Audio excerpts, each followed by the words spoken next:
നമ്മൾ പലപ്പോഴും വാർത്തകളിൽ കേൾക്കാറുള്ള ഒരു ചോദ്യമുണ്ട്, മൂന്നാം ലോക മഹായുദ്ധം ഉടൻ ആരംഭിക്കുമോ എന്ന്.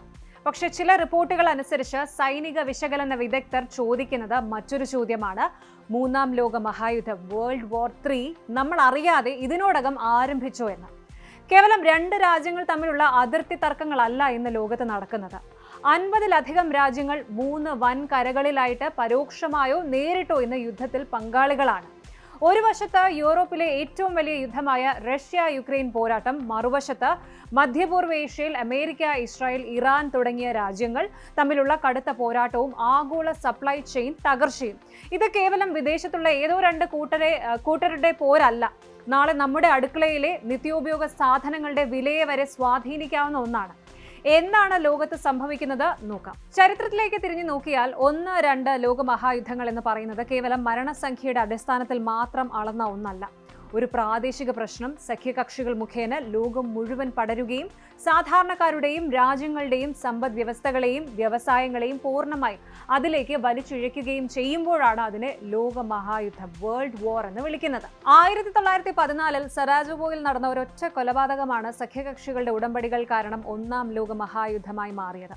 ഇന്ന് ലോകം നിൽക്കുന്നത് അതിലും വലിയൊരു ഡിജിറ്റൽ സൈനിക സാമ്പത്തിക ശൃംഖലയിലാണ്. Global supply chains and technology.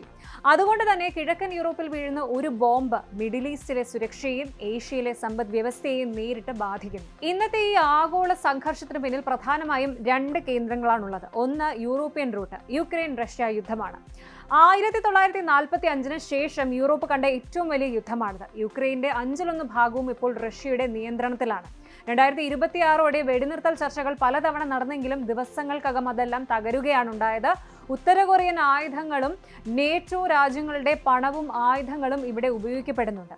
ഇനി രണ്ടാമത് മധ്യപൂർവ്വ Asian route, US Israel versus Iran. US Israel സേനകൾ നടത്തുന്ന സംയുക്ത ആക്രമണങ്ങളും ഇറാൻ തിരിച്ചു നടത്തുന്ന മിസൈൽ ഡ്രോൺ അറ്റാക്കുകളും മേഖലയെ കലുഷിതമാക്കിയിരിക്കുന്നു.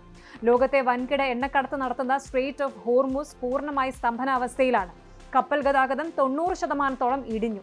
ഇവിടെയാണ് ഏറ്റവും ഞെട്ടിക്കുന്ന വസ്തുത. ഈ 2 യുദ്ധങ്ങൾ കേവലം 4-5 രാജ്യങ്ങളിൽ മാത്രം ഒതുങ്ങുന്നതല്ല.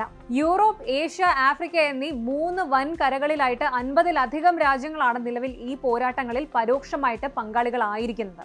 യുക്രൈന്റെ പിന്തുണയുമായി 30-ലധികം നേറ്റോ രാജ്യങ്ങളും മറ്റ് സഖ്യകക്ഷികളും ആയുധങ്ങൾ എത്തിക്കുമ്പോൾ റഷ്യയ്ക്ക് സഹായവുമായി ഉത്തര കൊറിയ, ഇറാൻ തുടങ്ങിയ രാജ്യങ്ങൾ അണിനിരക്കുന്നു. ആഫ്രിക്കയിലെ സബ് സഹാരൻ മേഖലകളിൽ പോലും റഷ്യൻ വാഗ്നർ ഗ്രൂപ്പുകളും പാശ്ചാത്യ രാജ്യങ്ങളുടെയും പ്രോക്സി പോരാട്ടങ്ങൾ നടക്കുന്നുണ്ട്.